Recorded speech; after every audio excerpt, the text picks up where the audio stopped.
আজকের এই কর্মসূচি কিছুক্ষণের মধ্যে সমাপ্ত করতে যাচ্ছি। সমাপ্তি করার আগে আমার পরবর্তী কর্মসূচি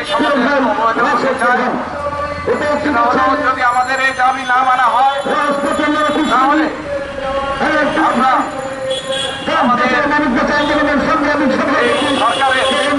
এই বিষয়গুলো যিনি দেখেন ওনার কাছে আমরা সবাই ঐক্যমত হয়ে যাব। আমরা জনগণকে নিয়ে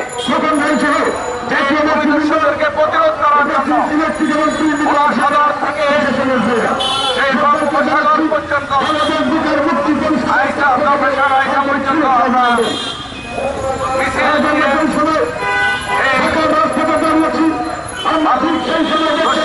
বালু উত্তোলনকারী দর্শকদেরকে প্রতিহত করার জন্য ভূমিকা রাখবো এই আশাবাদ ব্যক্ত রেখে এই আহ্বান জানিয়ে আমি আমার কথা শেষ করছি। আমাদের পরবর্তী কর্মসূচি আমরা পালন করব। আমাদের সেই কর্মসূচি জেলাবেলা নাগরিক ঐক্য ফোরামের সম্মানিত সাবেক সভাপতি বাংলাদেশ গভর্নমেন্ট সম্মানিত সভাপতি জনাব মোস্তফা কামাল আমাদের পরবর্তী কর্মসূচি